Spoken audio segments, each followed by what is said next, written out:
বন্ধুরা, খিচুড়ির সাথে কিন্তু আমাদের অনেক দিনের ঐতিহ্য জড়িয়ে আছে। বৃষ্টি পড়লে বা অত্যাধিক ঠান্ডায় কিংবা সরস্বতী পূজার দিন খিচুড়ি খাওয়ার বাঙালির রীতিনীতি প্রচলন আছে। কিন্তু খিচুড়ির সাথে যদি গরম গরম বেগুন ভাজা, পাঁপড় ভাজা আর যদি একটা ডিম ভাজা পাওয়া যায় তাহলে শীতের রাতটা একেবারে জমে যাবে। আজ আমি সেই রেসিপি নিয়ে এসেছি তোমাদের সাথে শেয়ার করতে। নমস্কার বন্ধুরা, সুপ্রিয়া কিচেন ব্লগে সবাইকে স্বাগত। আশা করি তোমরা সবাই খুব ভালো আছো। আজ আমি তোমাদের দেখাবো শীতকালীন বিভিন্ন সবজি দিয়ে বাঙালির প্রিয় রেসিপি খিচুড়ি। বাঙালির প্রিয় রেসিপি খিচুড়ি বানানোর জন্য কী কী নিয়েছি চলো একবার দেখে নিই। খিচুড়ি বানানোর জন্য 6 পিস আলু 2 পিস করে কেটে নিয়েছি, একটা আস্ত ফুলকপি কেটে নিয়েছি, অল্প বিন কড়াই কুচে নিয়েছি, একটা আস্ত গাজর কুচে নিয়েছি, একটা আস্ত বাঁধাকপির 4 ভাগের 1 ভাগ কুচে নিয়েছি, অল্প কুমড়ো কুচে নিয়েছি,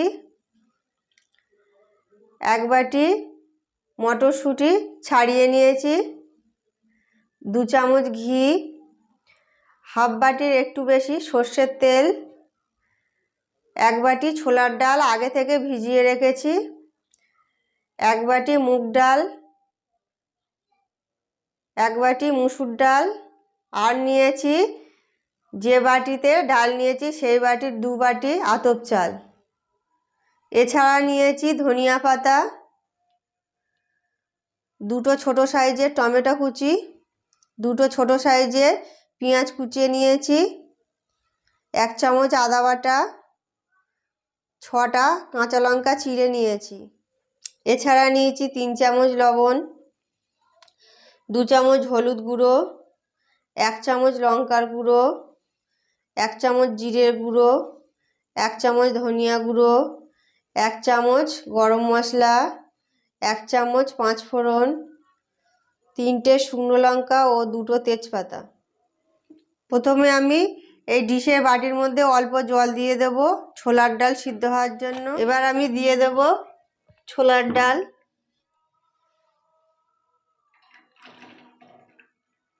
যতক্ষণ ছোলার ডাল সিদ্ধ হচ্ছে ততক্ষণ আমরা শুকনো কড়াই মুগ ডালটাকে ভেজে নেব। এদিকে কড়াটাও গরম হয়ে গেছে, এর মধ্যে তেল বা ঘি দেব না, এই শুকনো কড়াই দিয়ে দিলাম মুগ ডাল।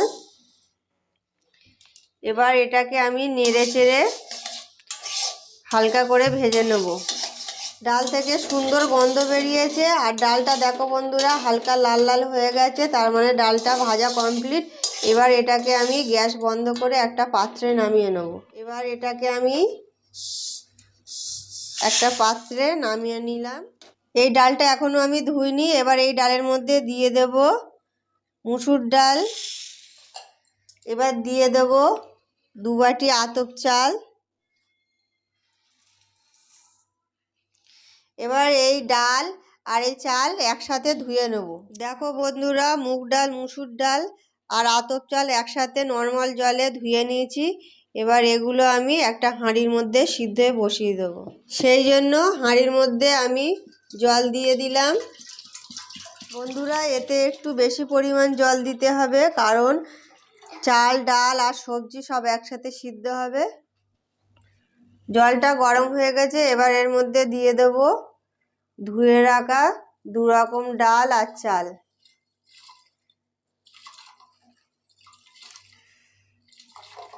এদিকে ছোলার ডাল সিদ্ধ হয়ে গেছে, এবার এটাকে আমি একটা পাত্র দিয়ে ঢেকে দেব আর গ্যাসটাকে বন্ধ করে দেব। এইদিকে যতক্ষণ 2 রকম চাল ডাল সিদ্ধ হচ্ছে ততক্ষণ আমি আর একদিকে সমস্ত সবজিগুলোকে ভেজে কষে নেব। এদিকে কড়াটাও গরম হয়ে গেছে, এর মধ্যে দিয়ে দেব সর্ষের তেল। তেলটা গরম হয়ে গেছে, এবার এর মধ্যে দিয়ে দেব আগে থেকে কেটে রাখা আলু।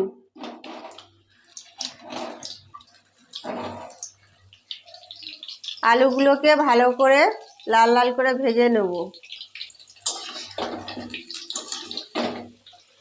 আলুগুলো লাল লাল করে ভাজা হয়ে গেছে, এবার আমি এগুলো একটা পাত্রে তুলে নেব।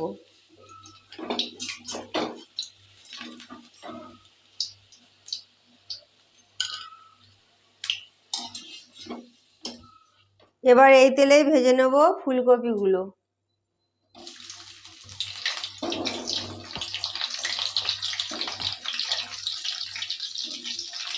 এগুলোকেও ভালো করে লাল লাল করে ভেজে নেব।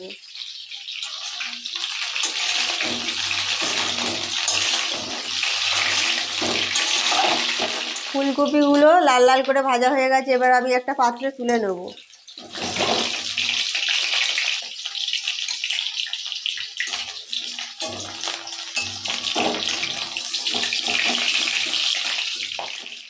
সেই তেলেই দিয়ে দেব আস্ত শুকনো লঙ্কা, তেজপাতা, 5 ফোড়ন। ফোড়নটা কমপ্লিট হয়ে গেছে, এবার এর মধ্যে দিয়ে দেব কোচানো পেঁয়াজ। এবার এগুলো আমি ভালো করে নেড়ে নেব। একটু ভাজা হয়ে এসছে, এবার এর মধ্যে দিয়ে দেব আগে থেকে কেটে রাখা টমেটো, কাঁচা লঙ্কা। এগুলো আমি একটু নেড়ে চেড়ে নেব। এদিকে আমার 2 রকম ডাল চাল সিদ্ধ হয়ে গেছে, গ্যাসটাকে বন্ধ করে একটা সরা দিয়ে ঢাকা দিয়ে দিলাম। এবার এর মধ্যে দিয়ে দেব কুচে রাখা কুমড়ো আর দিয়ে দেব বিন কড়াই।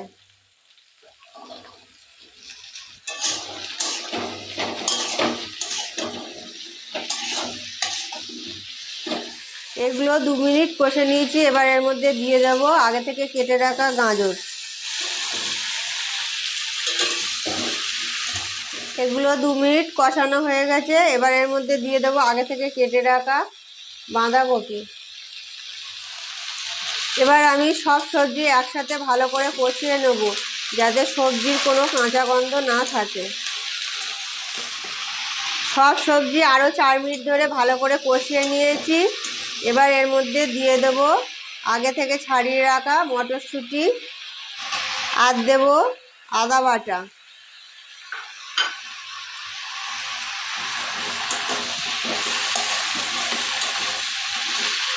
এবার আমি দিয়ে দেব মশলাগুলো। প্রথমে দিয়ে দিলাম লবণ, এরপর দিয়ে দিলাম হলুদ গুঁড়ো, এরপর দিয়ে দিলাম লঙ্কার গুঁড়ো, এরপর দিয়ে দেব জিরের গুঁড়ো, এরপর দিয়ে দেব ধনিয়া গুঁড়ো।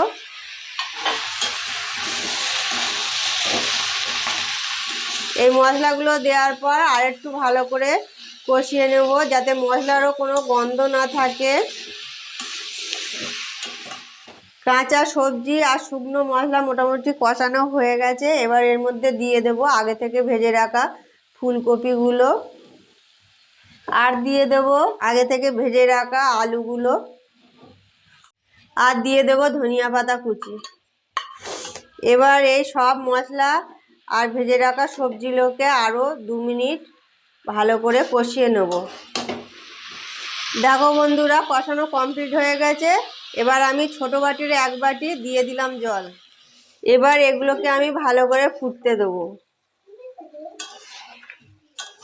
যতক্ষণ সব সবজিগুলো অল্প জল দিয়ে সিদ্ধ করছি, ততক্ষণ আমি আগে থেকে সিদ্ধ করে রাখা ছোলার ডাল হাত দিয়ে একটু চটকে নেব। ছোলার ডাল হাত দিয়ে মাখানো হয়ে গেছে, এবার এটাকে আমি হাঁড়ির মধ্যে ঢেলে দেব। আমি হাত দিয়ে এই কারণে চটকে নিয়েছি, যাতে পুরোটা না গলে যায়। কিছুটা দেখো বন্ধুরা, কিছুটা আস্ত আছে আর কিছুটা ঘেঁটে দিয়েছি। সমস্ত সবজি আর মশলা আদা সিদ্ধ হয়ে গেছে, এবার আমি এগুলোকে হাঁড়ির মধ্যে দিয়ে দেবো।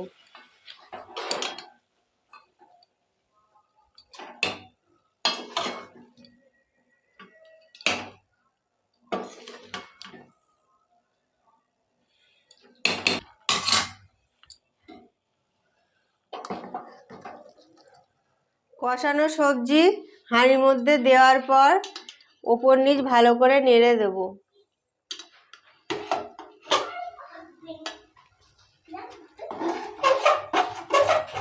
দেখো বন্ধুরা, খুন্তিটা এরমভাবে সোজা করে অনবরত নাড়তে হবে, না হলে খিচুড়ির তলা লেগে গেলে খিচুড়িটা গন্ধ হয়ে যাবে। এটা প্রায় রেডি হয়ে গেছে, এবার এর মধ্যে আমি দিয়ে দেব গরম মশলা গুঁড়ো আর দিয়ে দেব 2 চামচ ঘি।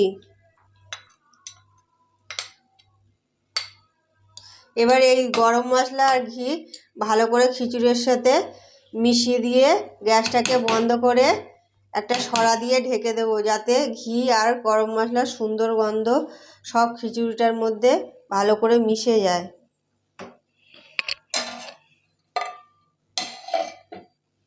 এই অবস্থায় আমি 5 মিনিট রেখে দেবো। 5 মিনিট ঢেকে রাখার পর ফিরে আসলাম। এবার আমি একটা পাত্রে নামিয়ে নেব।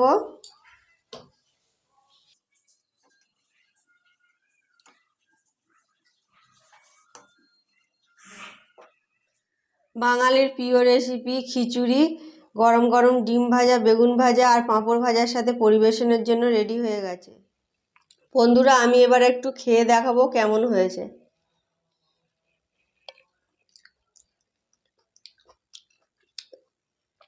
দারুণ হয়েছে। তোমরা বাড়িতে বানিয়ে একবার খেয়ে কমেন্টে জানাবে কেমন হয়েছে। শীতকালীন বিভিন্ন রকমের সবজি দিয়ে আমাদের এই খিচুড়ির রেসিপি যদি তোমাদের ভালো লেগে থাকে তাহলে একটা লাইক, শেয়ার, কমেন্ট এবং আমার চ্যানেলটিকে সাবস্ক্রাইব করার অনুরোধ রইল। ভালো থাকবে, সুস্থ থাকবে, দেখা হবে পরবর্তী পর্বে।